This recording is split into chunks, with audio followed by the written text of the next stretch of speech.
এক সাহাবী বলল, নবী আইয়ুল আমালি আফদাল, এই পৃথিবীর বুকে সবচাইতে সেরা আমল কোনটা? বিষ্ণু বললেন তিনটা। কয়টা? এক নম্বরে আসসালাতু ফি ওয়াক্তিহা, সময় মতো নামাজ, আজান হওয়ার সাথে সাথে নামাজ পড়বা, এর চেয়ে ভালো কাজ আর নাই, ঠিক কি না? সালাতে কায়েম করো, সালাতে কায়েম করো, হবে সম্মানী তুমি, হবে জান্নাতি তুমি, হবে সম্মানী তুমি, হবে জান্নাতি তুমি, দিবে কাল হাসরে শীতল ছায়া আরশে আজিম, রাব্বিয়াল আলা রাব্বিয়াল আযীম। সুবহানাল্লাহ পড়েন। এক নাম্বার হলো আসসালাতু ফি ওয়াক্তিহা, সময় মতো নামাজ পড়া। দুই নম্বরে বিররুল ওয়ালিদাইন, মাতা পিতার খেদমত করা। তিন নম্বরে আল জিহাদু ফি সাবিলিল্লাহ, আল্লাহর রাস্তায় জিহাদ করা। আল্লাহর রাস্তায় জিহাদের দরকার আছে না নাই? আছে। এই তিনটা আমল সেরা।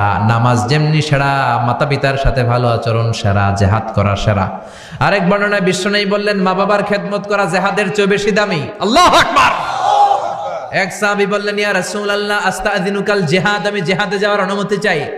বিশ্বনবী বললেন, বাবা মা কেউ বেঁচে আছে নাকি? সাহাবী বললেন, আছে। বিশ্বনবী বললেন, যাও ঘরে ফিরে যাও, ফাফিহিমা ফাজাহিদ, বাবা মার খেদমত করো। বাবা মার খেদমত করলে ঘরে বসেই জিহাদের সওয়াব পাবা।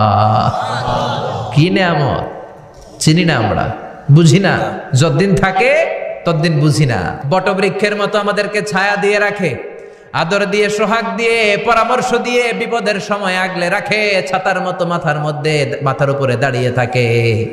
যার মা নাই সে বুঝে মা না থাকার কি জ্বালা। বন্ধু চলে গেলে বন্ধু পাওয়া যায়, বউ চলে গেলে বউ পাওয়া যায়, টাকা চলে গেলে টাকা পাওয়া যায়। জনম দুঃখিনী মা যদি দুনিয়া থেকে একবার বিদায় নেয়, ওই মারে আর পাওয়া যাবে নাকি? জোরে বলেন।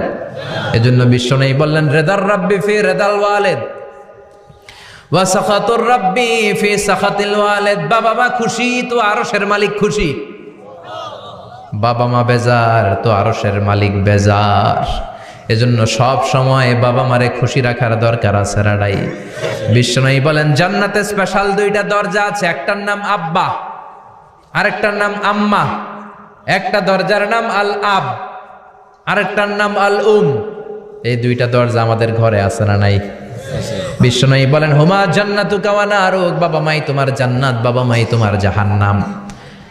এখন বাবা মার সাথে কি আচরণ করবা এটা তোমার সিদ্ধান্ত। দ্য ডিসিশন ইজ ইয়ার্স, সিদ্ধান্ত তোমার।